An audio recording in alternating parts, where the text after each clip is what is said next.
So welcome to you all today to our webinar, COVID Secure, Understanding the Latest Guidance for Businesses, Your Questions Answered. The webinar has been organised today to help provide clarification and answer some of the common questions that businesses are having around the latest changes to government legislation and the guidance around COVID Secure in the workplace. It's brought to you by safety and regulatory colleagues from local borough district and the County Council. And a many thanks to our partners at the Federation of Small Business, Coventry Warwickshire Chamber of Commerce, Coventry Warwickshire Growth Hub, Warwickshire Towns Network, the Business Improvement Districts for helping us to plan and promote this event to their members and the wider network. Please note that this event is being recorded, so should you remain logged in, we take this as your consent to take part. The information provided today is current and correct to the best of our knowledge on the 29th of September 2020, so please note this if you are viewing the webinar at a later date. The format today will be for our panel to introduce themselves. We'll then review some pre-submitted questions, then open up to live questions. You can raise your hand or submit your question via chat at any time. We will record this, so do please share this with your colleagues and contacts if you think that's useful afterwards. My name is Ian Flynn and I work in the Economy and Skills Service at Warwickshire County Council, and I'll be the facilitator today. Without further ado, we'll introduce our panel. And our first panelist, please, Aaron. Good afternoon, everybody. My name's Aaron Coursey and I'm from the Town Centres and Tourism team within the Sustainable Communities Department of Warwickshire County Council. Just a quick few things I wanted to mention about what we've been doing over the last couple of weeks. We've been working quite closely with the business support team in Economy and Skills, regarding some retail and hospitality grants that have closed now but will be reopening soon. We've currently got some digital skills training that some of the businesses across Warwickshire have signed up for via the Chamber, so that's been to help assist with the COVID response and digital skills within retail and hospitality. We've been running the Buy Eat Local hashtag campaign across the whole of the county. A quick plug as well for the Coventry and Warwickshire Foodie Awards. So any hospitality, food and drink businesses out there, there is a local awards system that's currently been released, sponsored by Coventry and Warwickshire. So we'd like to see as many of our Warwickshire businesses as possible to get their nominations in for lots of categories. And I don't want to mention the C word this early in the webinar, but as Christmas is coming up, we all know it's going to be different this year. So a plea to all businesses across the county about getting their digital signature out there, getting their Google listing out there, and having clear opening times coming up, because one of the key things in town centres and high streets and businesses across the county will be customers knowing when businesses are open, because it will be different. So in actual fact, telling people when you're open will be a good thing. Thank you. Thanks, Aaron. I think I'm next. Hi everyone, Gemma Stainthorpe from Public Health Warwickshire. I've been working to support our regulatory officers, helping to advise how to remain COVID secure in the workplace. It is a bit of a minefield out there at the moment with different guidance and guidance getting updated at different times. So I'm here to help answer any questions related to public health as best as I can. Thank you.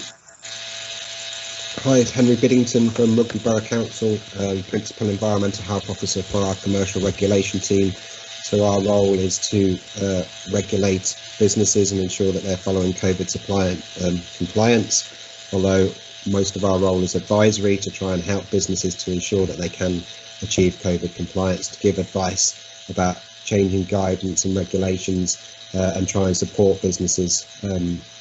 Because most businesses we are finding are compliant and trying to be compliant, so we're there to help and offer support and advice in relation to the changes in the regulation and guidance. Thanks, Henry. And good afternoon, everybody. My name is Jonathan Toy. I am the Group Manager for Trading Standards and Community Safety for Warwickshire County Council. I've also been chairing a twice weekly intelligence and tasking meeting with all the regulators, colleagues from public health, the police and fire service since the end of March, looking at all the different issues in terms of the regulations. And that includes the latest changes to the regulations that came in earlier this month. So good to be on the line with you all. We've also set up a support service for small micro businesses offering access to our health and wellbeing services in the council. And if you are running a small micro business, we're pleased to give you a link about how you and your staff can access that service, which we hope will be useful to you over the coming months. Thank you.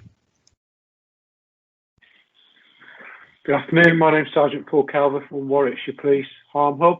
I'm the lead for licensing within the police, but also during the COVID pandemic, I've also been the lead for the partnership work, working with all the partners around the county on the group that Jonathan has mentioned about the internal tasking, and here to offer some advice and guidance should it be necessary. Okay, thanks all. So we were looking forward to hearing questions from those on the call today. We've had some pre-submitted questions, and we'll start off with those. So one of the big recent changes has been the QR code test and trace app. So a couple of questions around that first. So I think we probably know the answer to this, but do you have to display the NHS QR code poster, and is there anything else you should be displaying in your premises? Do you want me to come in onto this one? So yes, it's a requirement for the premises to display the QR poster for people to be able to use, but they should also have a backup if people don't have access to a smartphone or access to the app to be able to do contact tracing for their customers as they would have been doing previously. Is it necessary, Henry, do you think, to train your staff so that they can show people who don't know how to use it, or is it better just to have a...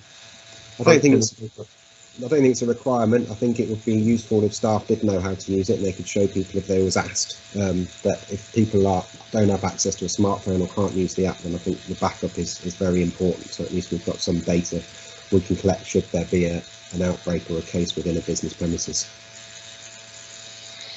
Can I just add in from a police perspective on this? Throughout the start of the test and trace process, a lot of the calls we get as police is to venues that haven't been conforming and taking details of test and trace.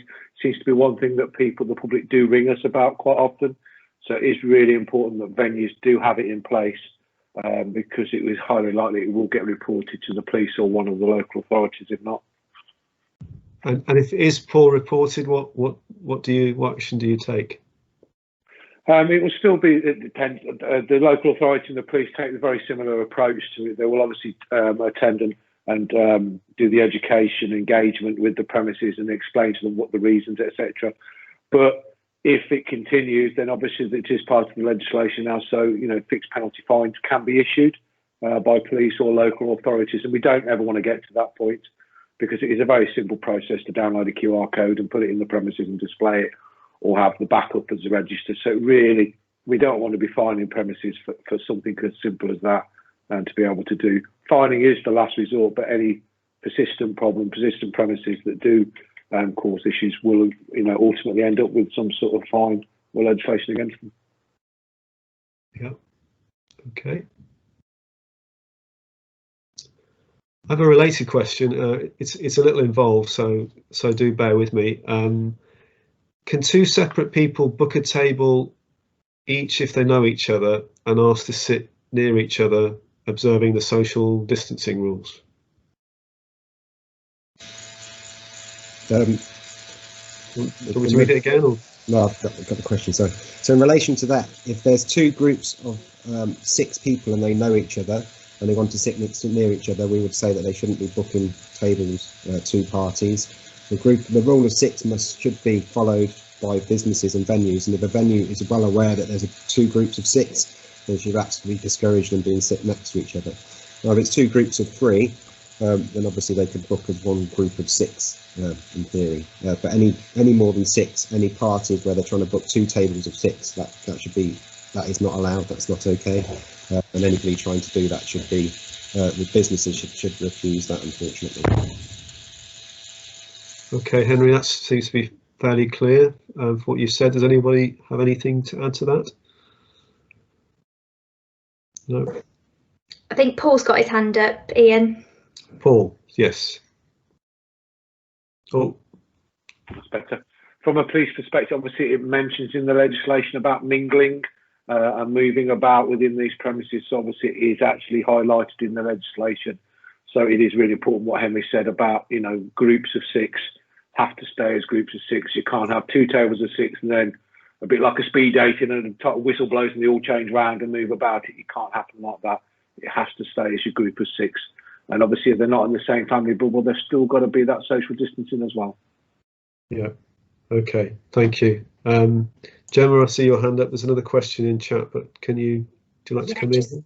Yeah, just really quickly, it was actually on the previous point about the QR codes. A little tip as well for businesses is to put sort of quite a few up in different kind of heights and locations within a workplace or a business, just to stop kind of people gathering together, trying to scan in and trying to accommodate as many people as possible. Just a little tip. Okay. Very, very relevant question here from the floor. So I've heard that businesses can book events of up to 30 people at tables of 6. What do you think about this?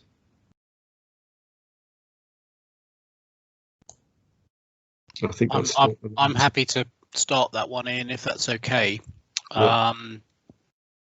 I think my advice would be to think very carefully about the purpose of the event.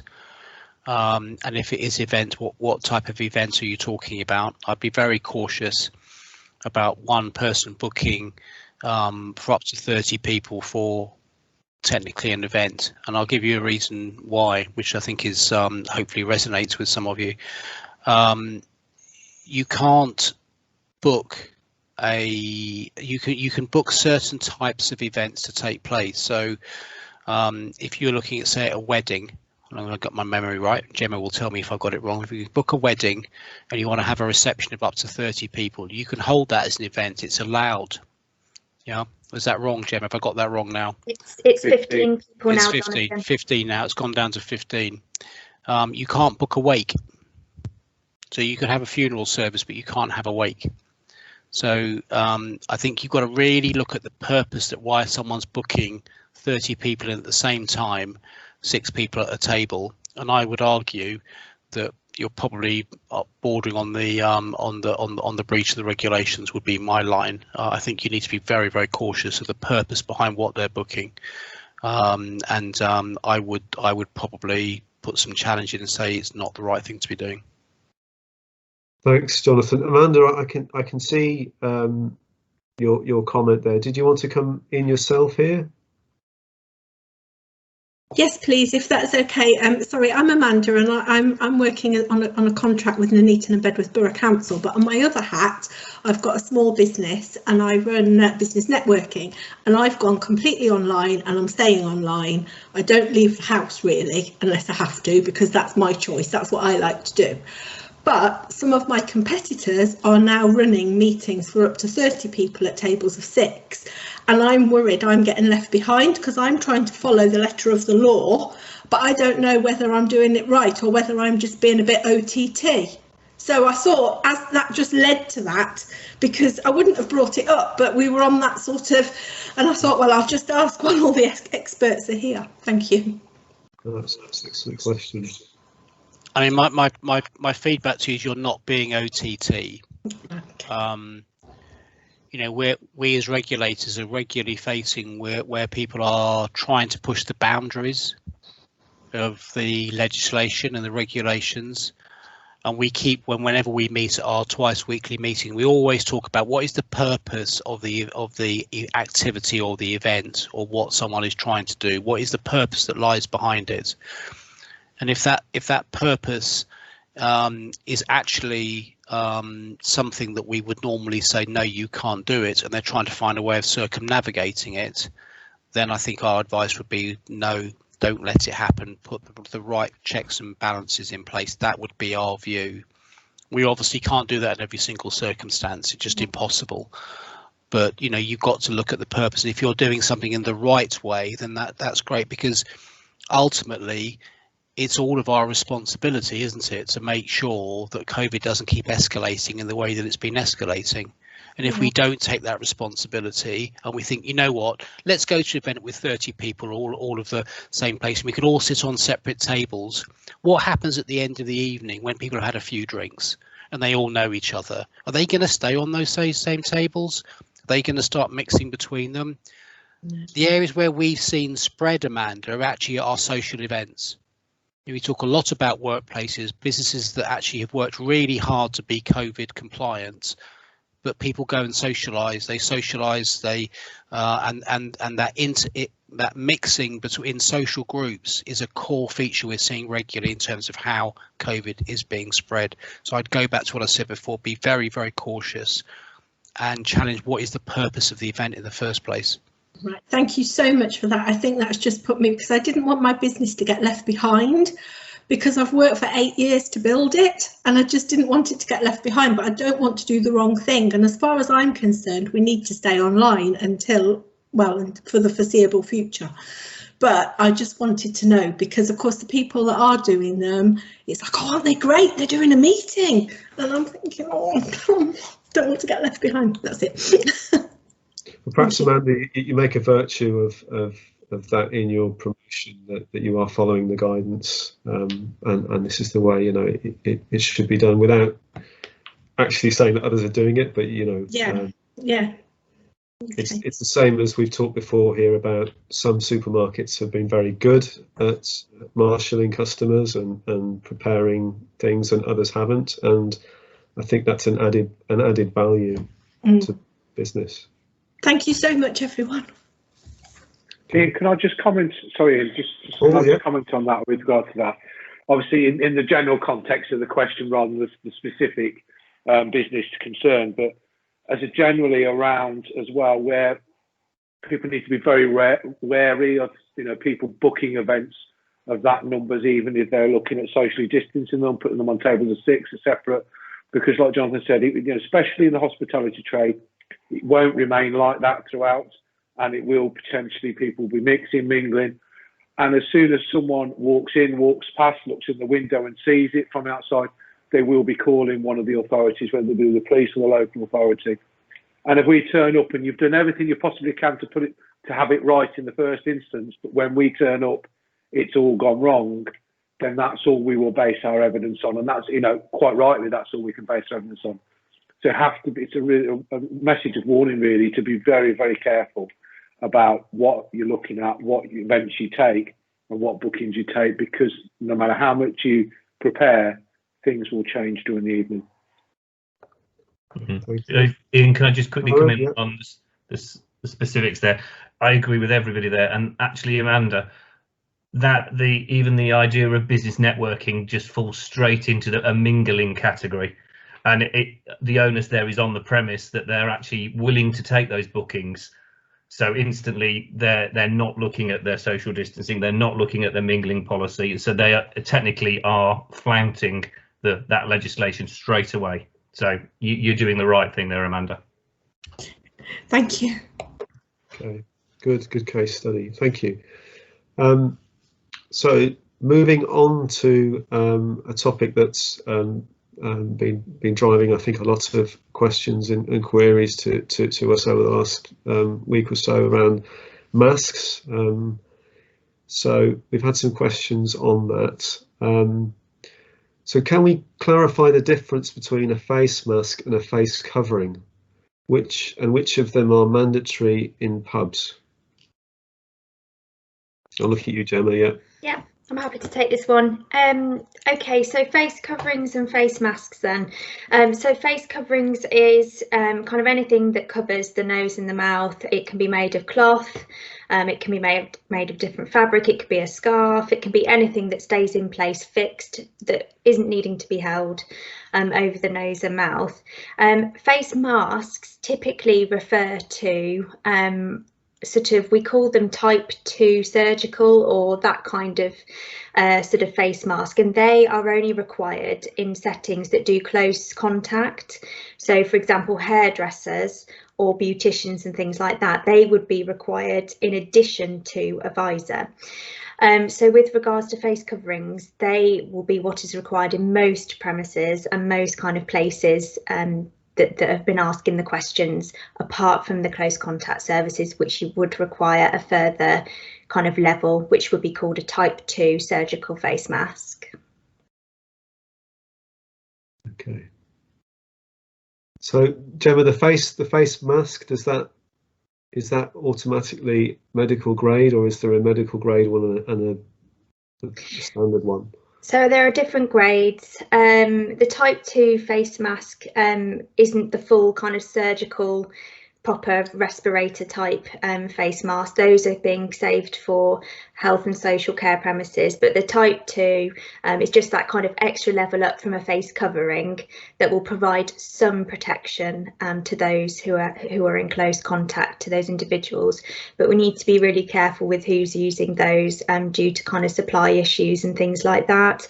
Face coverings are perfectly sufficient for those working in retail, pub, restaurant settings, and for the general public in most instances. And these are the ones that most people are familiar with, that you get a pack of 5 at Aldi. Yeah, you can get sort of a pack of however many disposable ones that you're seeing in the shops, and then of course there are the cloth ones that you can either make yourself or loads of places are selling them now to purchase. But one kind of thing to remember with any face covering or face mask is really good hand hygiene before you put the face mask on. So wash your hands thoroughly before you put it on, so you're coming into contact with your face. Wash your hands again before you take it off and dispose of it, or keep it somewhere, or wash it and then wash your hands again, just to kind of really make sure that you're limiting the contact to your facial area, you know, with your hands, which could have picked up anything. Also, please try and remember to change them regularly if they get damp. Or if you think you have touched them, it's really good to kind of dispose of the disposable ones, get a new one. Or with your face covering that might be cloth, it might be good to have a few on the go and be able to put them in with your sort of normal laundry on a regular basis. So how often with the cloth ones should you wash them? After every trip or every second trip? Or? Yeah, you should really wash them after every kind of use. Whether or not people do that is another matter, but they are sort of aimed to be quite easy just to bung in with any kind of washing. So if you've got a couple on rotation, it should be fairly manageable. Okay. Yeah, just on that point that Gemma's made about washing hands and things, that one thing we've noticed, because obviously we get called to premises where it's alleged face coverings that aren't being worn. One thing we have noticed is a lot of staff obviously don't wear them in the private areas out of the public view, which is fine. But then they walk out and put them straight on, and there's no hand washing. So the staff that are putting them on and off constantly all day, without which then defeats the object of actually wearing the mask as well, which I'm sure Gemma would agree with. Yeah, it's a really good point, Paul. Actually, I've seen people do it myself. I think it's because it's quite a habit, isn't it? And people are getting quite into taking it on and putting it off. But if, you know, businesses can try and encourage, you know, proper full usage as much as possible, it really will make a difference to the safety of the individual as well. And I suppose, Gemma, some masks are more breathable than others. Yeah, I think some of it comes down to personal preference. I think some people prefer the disposable ones, some people prefer the cloth ones. It really is sort of quite a kind of personal preference with regards to that, I would say.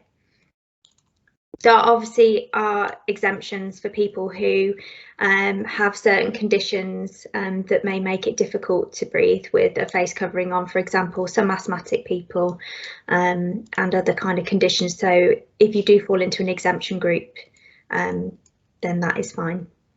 And you can get some kind of a badge, can't you? I've come across somebody with one, he flashed it at me.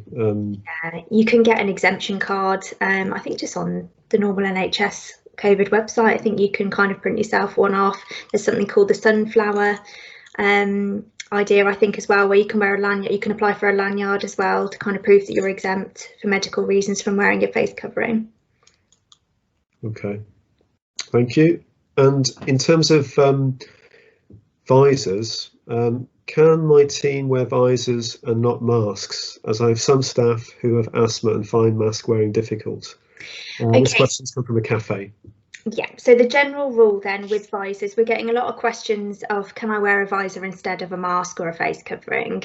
And the answer is no. So with regards to the visors, they offer sort of the idea of wearing a visor. So let's talk about close contact services. So let's talk about hairdressers. So they're using a visor and a face mask, type 2 surgical face mask. And the reason we're saying both is because predominantly you're looking at respiratory droplet spread, so that face mask part is incredibly important for the mouth and nose. The visor then takes the protection to an extra level for those in close contact and includes the eyes and a sort of shield towards the face. Visors do not offer protection from the mouth and nose, and with regards to kind of droplets coming out and around that particular area, therefore masks are sort of mandatory, and visors in addition in certain settings. Yeah, so you've got to wear the mask, and then in some settings like hairdressers and beauty treatments, a visor is necessary.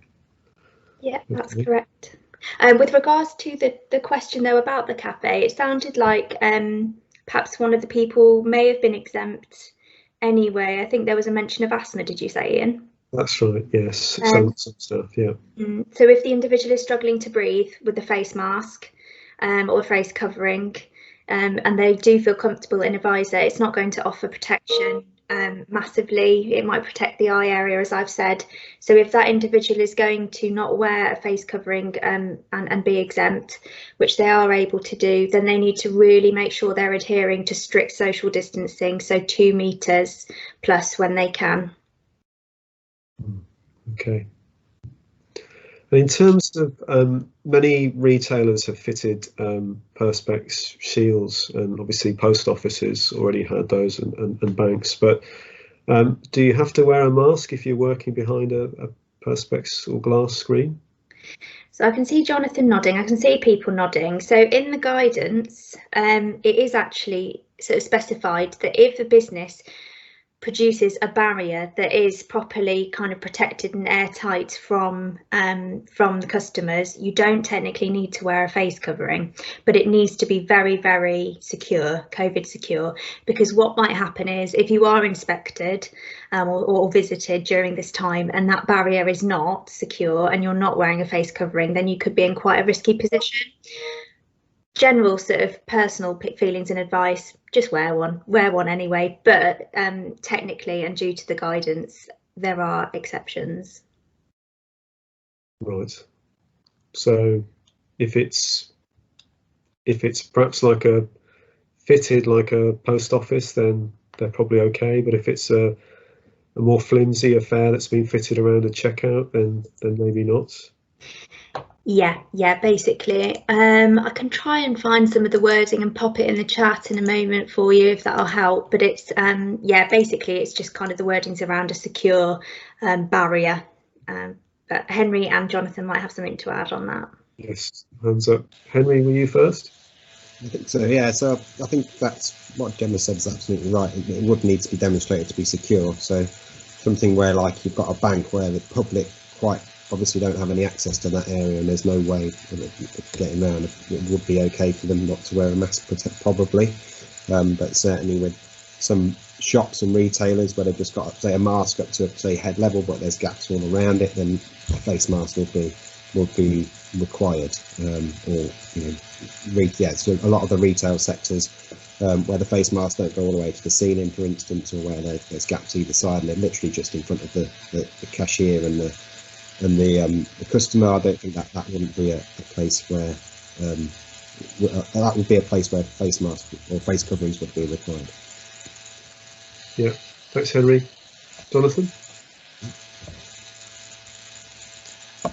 Yeah, I think I'm only probably going to reiterate what Gemma and Henry said, and it's, you know, if you've got a barrier which is secure and people are coming in through a secure entrance, and the barrier is protecting the customers from those people who are serving them, that's one thing. I think it's completely different if you've got let's say a till where you've got staff who are changing positions, getting up, coming out of behind that till area, then someone else going in and sitting down behind that till area again, and you've got an area at the end of the till where actually your shopping is then being handed over to you, and that barrier isn't completely around the person who is on that till. I would absolutely be arguing you need to be wearing a face mask or face covering. And it's not appropriate to turn around and say, well, we've got a barrier in front of us here, therefore we don't need it. I don't think that works for me. It wouldn't work for our officers going in. And if we had our central team, our prevent and response team going and looking at that, we would be saying, no, you need to be wearing a mask in that instance. Yeah, so Gemma, you've helpfully put the guidance up there in the chat, the wording. Yeah, so I really echo what Jonathan said, actually, sort of thinking about in checkout situations, retail settings, when you have got that perspex kind of thing that people have put up, but they're darting around the sort of either side, and it's open above and it's open to the sides, that is not a secure screen. So as Jonathan and Henry have given examples of, you know, like the post office situation where it's sealed off completely, that kind of thing is fine. Okay, good, thank you.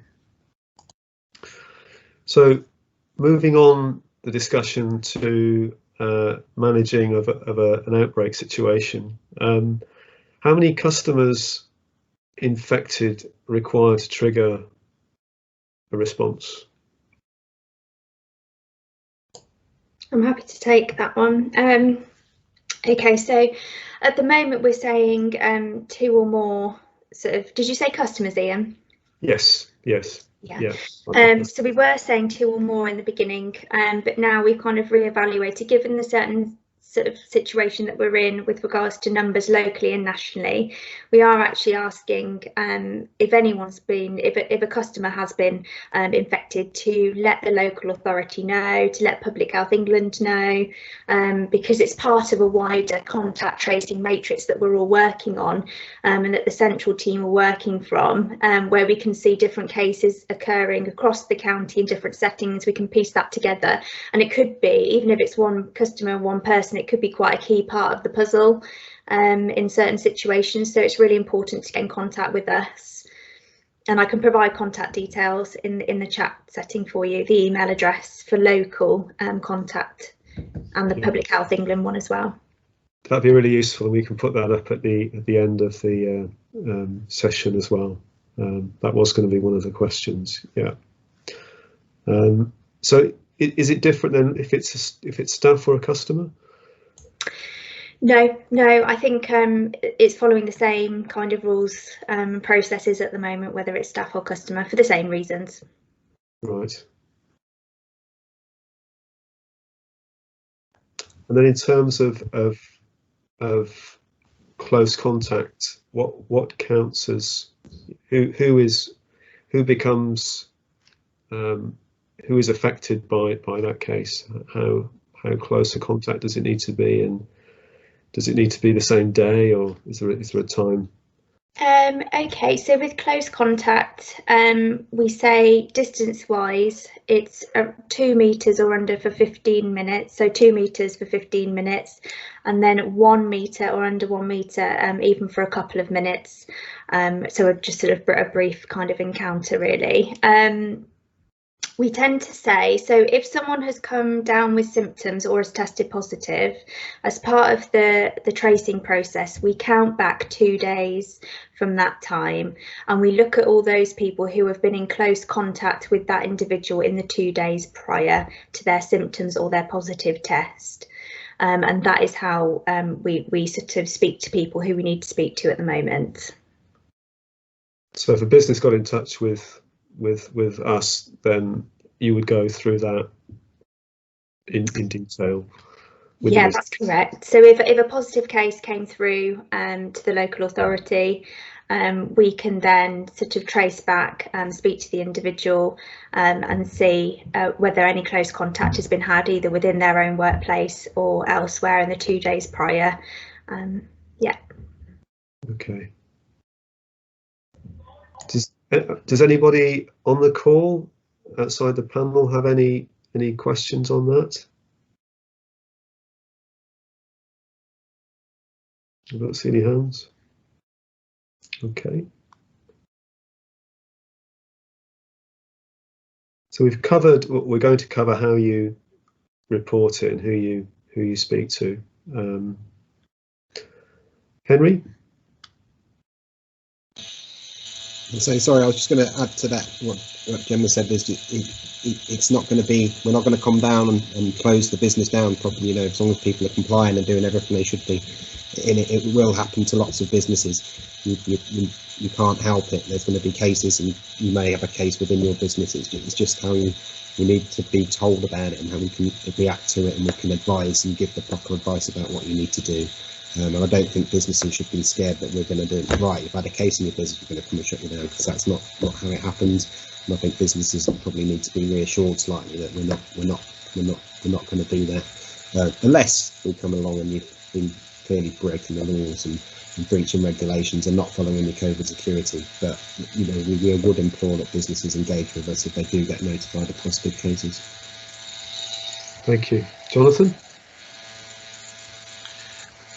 Yeah, I thought it might be helpful just for everyone on the line just to share some of the kind of common features that we're seeing in terms of those outbreaks that Gemma was just talking about.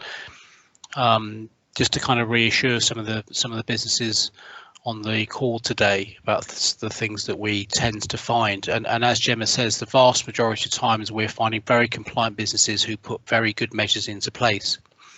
What we're tending to see is spread taking place outside of those environments, often where there's like a social event that's gone on within people who know each other, who are friends, who work in the same place, and in that social event, then that's brought back into the workplace, into the business environment. We see that regularly. We see regular features where people are doing sharing cars for journeys to work. That's a common feature that we're seeing. So again, you know, colleagues trying to help each other out, perhaps trying to share journeys, but actually in that close proximity within a car, then that actually then becomes a point of spread. And then when you get kind of larger social gatherings, so you may well have a hospitality sector that's doing things really well, but actually in the environment around it, people are still then socializing, getting more mixing in larger groups, and that's a point of spread. So this is not all about a business doing something which isn't right. This is about understanding the wider context. And I'm sure you've seen many of the cases across the country where it only takes one person who may have symptoms to have visited a number of premises. And whilst each individual premises on its own doesn't look like an issue on its own, that person has visited 2, 3, 4, 5 different premises, and therefore has spread to multiple locations and multiple people. That's the bit that the team are trying to get to trace, and we've got a team of 4 expert members of our response and prevent team that sit within our centre, who look at these cases. They come in and they trace them down and work with the business. And as I said right at the beginning, it's very rare that we find a problem with the business or the things they've got into place. It's the things that take place around it. Okay, thank you. I see the contact details for Warwickshire Public Health have been published in the chat. We will add those to the end of the video.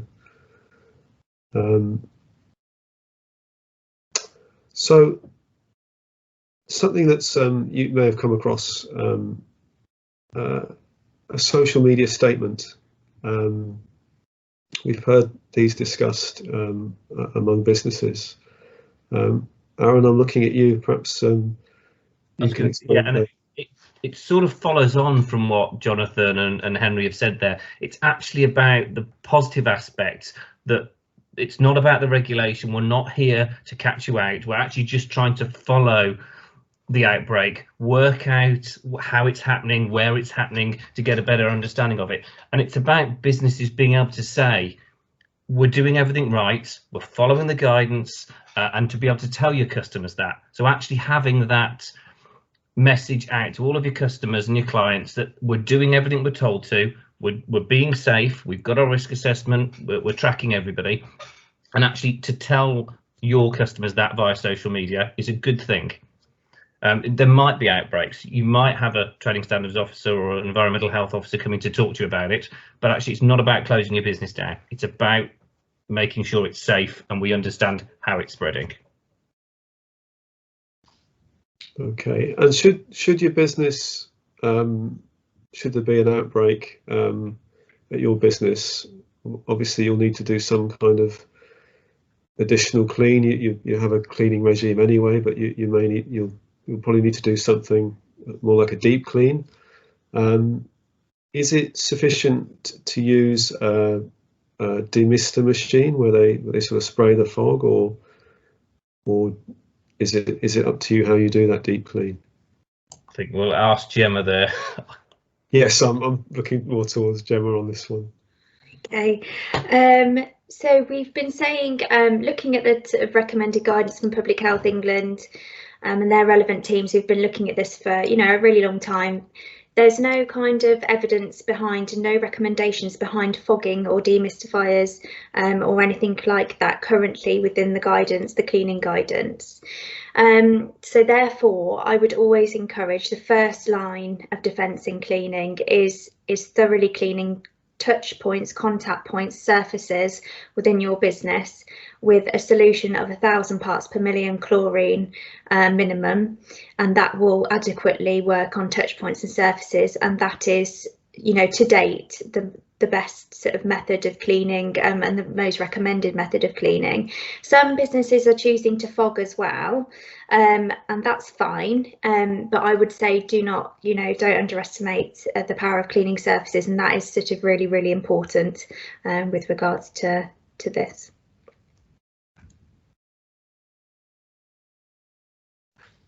Oh, have we lost Ian?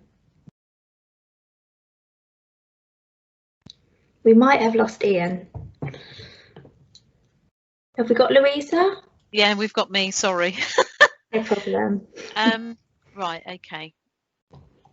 Was there any questions? Have any questions been raised from any of the discussions that have been going on? Has any of the guests got any questions at all?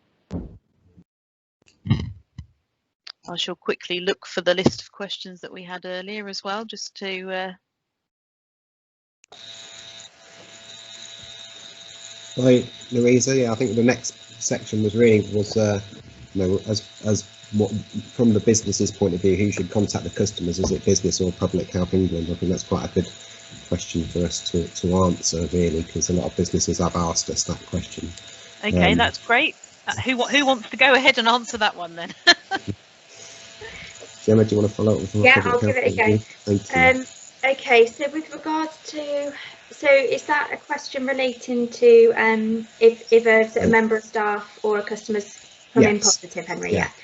Okay, so the responsibility there is obviously following the advice that I've sort of given earlier.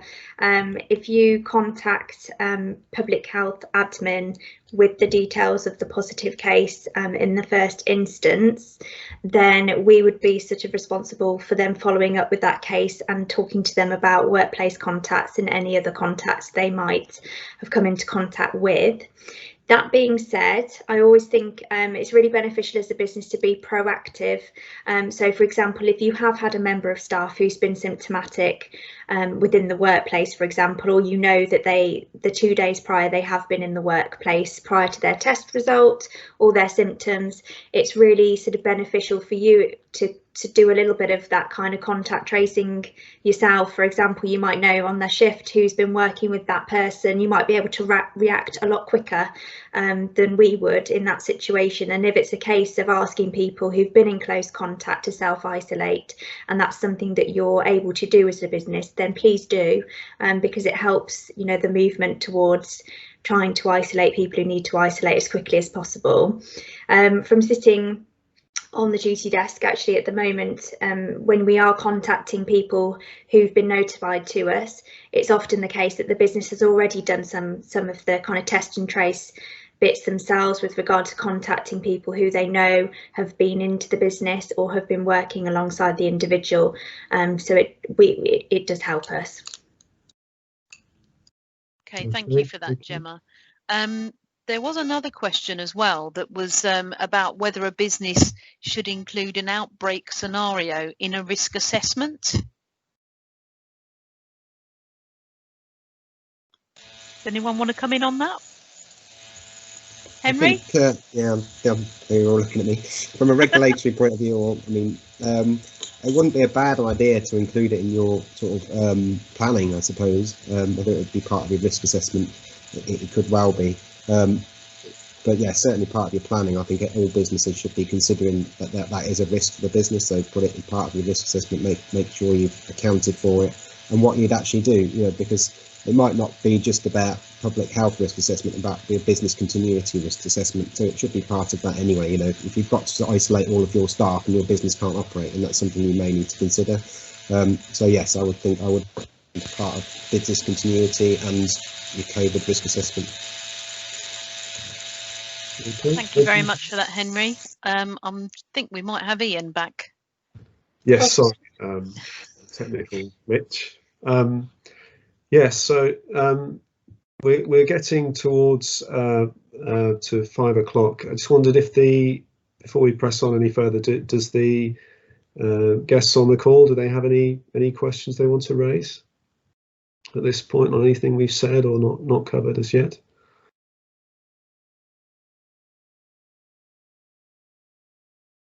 I don't see any hands, so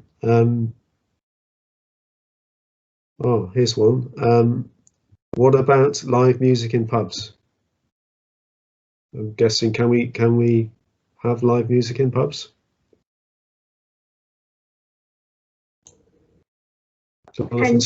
Jonathan? Okay. Oh, Gail, sorry, that's your question. Did you want to raise it yourself? No, you have? No? I can, well, I'm not sure whether I can come in from a legislation point of view, but I was reading something this afternoon that came across from a solicitor firm about the lower than 85 decibel legislation that's come in.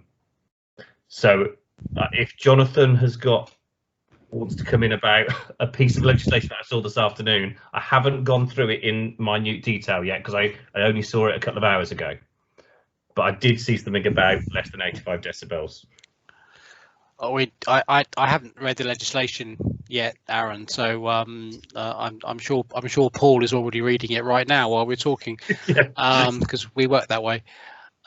We've always talked about ambient music as being kind of okay. We've had some issues in terms of live bands. For obvious reasons, it depends the type of instrument you're playing. Obviously, instruments that are blowing instruments that create a greater degree of droplets are a bigger issue. So we've been a little bit nervous about that, Gail. And we've been a little bit nervous on things like karaoke and things like music which is getting lots of dancing going on, again for the same reason. It increases perspiration, increases droplets, increases spread. So we sound a bit like killjoys, don't we? You know, you have ambient music, have something in the background that people can enjoy. If you're going to book a live band, talk to us. But I would be a bit cautious at the moment. I'm sure there are things we can advise you on and support you over, but I would be a little bit cautious. One of the problems we're having at the moment, Gail, which I don't know whether this is of any help to you in terms of your own business, is we are tending to find where certain activity and venues are holding things, they suddenly become a magnet. And despite the best intentions of the business and the business operator, they suddenly find they're overrun. We've had that in a number of places, number of venues. Paul will probably talk about those. You know, a great business, doing well, doing a few things on, perhaps putting something out on outside, which is a bit, you know, a bit more socially distanced and not too disturbing. And the venue has hundreds of people turn up. So, you know, just give all those things a bit of thought, but please come and talk to us. We're always happy to advise you. Okay. Gail, did you want to follow up on that at all? No, I can see so many places around that are doing live music, places I know that it's happening at the weekend. We've always done live music here. We've done it in a responsible way. And I'm getting asked, are we going to be doing it? So I just really wanted a hard and fast rule. Is it permitted? Okay. And I would definitely say come and talk to us, keep talking to us, and we'll give you the heads up when we think things are in the right place where you could hold, you know, a decent live music type event. We have had lots of inquiries over this, but we are being a little bit on the cautious side, and we have got a number of venues, I'm sure you'll know this, Gail, that are slightly trying to bend the rules again. Yes. You know, we're going to hold a live music thing that'll start at 10 to 10 and go until 2 in the morning. Well, that's not really what we want to see happening. It doesn't help us in the long run, and just becomes, as I said, a magnet. So, yeah. Okay. Paul, I think, wanted to come in. Yeah. Sorry, Ian. I was just trying to read through the legislation very quickly. There has been an amendment that came into force on the 28th of September that applies to England only. And it's about businesses, public houses, cafes, restaurants or bars, including hotels and members club. It's referring to singing on the premises, dancing on the premises that you can't do. It mentions obviously 85 decibels for music, etc. So it's worth having a look at that. Have a look on the government websites because there's quite often frequently asked questions sections on there. Can I do this? Can't I do that? So if you look on the coronavirus sort of section of the government website, it quite often has those. The other thing I would suggest as well, and I can't name places on here as such, but look at licensing legal websites, solicitors' websites. I'm sure you know which ones are the renowned ones, and I think the one Aaron's seen is probably the same one I've just been reading from myself. Begins with a P, but get onto their newsletters because they quite often send out updates on regulation within 24 hours of it coming out, if not before. And they are I read a lot of them, and they are quite understandable, and they do give good advice. So it's worth looking at some of those legal websites that are around. They usually come top of the list when you Google them and things like that. But get on their news feeds and just get the email sent to you. They're pretty good to do. But it's like Jonathan says, please, if you're unsure, please contact your local authority and speak to them. It's really important because we can give you the advice, and the local authorities are the experts as well. They can give you that advice. And we are seeing problems where people aren't taking advice and thinking they can do something when they really can't. And it could be very expensive if it continues. Okay. We will share those details to how to contact, and do please pass them on to your business contacts and your business networks so they know. We have a question on COVID marshals. They've been discussed obviously nationally in the news, but are they coming to Warwickshire? It's probably best if I start on that one, Ian, isn't it? Well, we've already got a number of really well-renowned visible patrolling schemes across the county. So we've got a great scheme in Rugby, which is the Warden Service. We've got some marshals that work for Warwick University and cover a part of Leamington. We have a nighttime economy element of a patrolling scheme that also works within the Warwick area. And of course, we've got a fantastic service called the Street Pastors that work in different parts of the county. Our view is let's build on what we've already got. let's put a little bit of support into those areas and try and increase and encourage them to cover the areas and the issues that we're facing. And we would sooner do that. We've had massive support from our colleagues at Warwickshire Fire and Rescue, who have come up with a number of volunteers, and we're going to link those volunteers in with the Rugby Warden Service to get trained, and then they will add some further facility within that area. And we have a meeting this Thursday with all of our patrolling colleagues within the Warwick area to see what we can do to either expand the services down there or provide that facility not just for Warwick but also for Stratford at the same time. So our plan is to have a team available to the north of the county, building on what we've got in Rugby, but be able to cover Nuneaton and Bedworth and other parts of North Warwickshire, then a team to the south of the county, building on the teams as I mentioned in Warwick. We'd like to stay away from the phrase marshals. I'm not sure it gives the right impression. We much more prefer the approach of street advisors, a family of current providers who can come together and support local communities, people visiting our town centres or who are moving into our areas, who are students, etc. So that's our plan. And to build on what we've currently got. And there's some fantastic work we're doing with Paul and the Safer Neighbourhood team, who are putting on special COVID patrol teams that are working across the county. And where we've got hotspot areas, we're working very closely with the police and those street advisors to increase the presence within those hotspot areas. So that's our plan. And delighted with your support. If people would like to come and talk to us about it in more detail, please feel free to contact me. Okay, thank you, Jonathan. Ian, can I just add to that? Obviously, the street advisors, they're out in the communities, mainly Rugby and obviously Leamington at the moment. But we would ask businesses to engage with them, welcome them, encourage them, you know, as a friendly face to help them to keep their towns nice and safe with regard to the COVID, things like that. So we'd really ask for the local businesses to embrace them and welcome them into that family.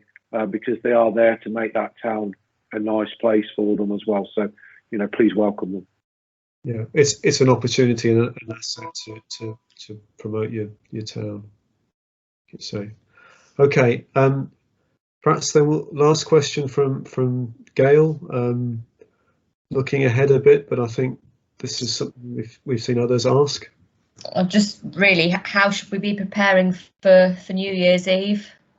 Is it still envisaged it's going to be a 10 o'clock curfew, or? I think Boris said 6 months, didn't he? When you know, the Prime Minister said 6 months when he did his announcement. That's all we can go on at this moment in time. Is that's what the medical experts that are obviously advising him are saying, 6 months. So I think you plan for the worst case scenario of 6 months. Is the best you can do. If it all changes before then you know you can open the businesses longer, but I think you plan for that 10 o'clock closure because that's what we can only sort of aim for at this moment in time.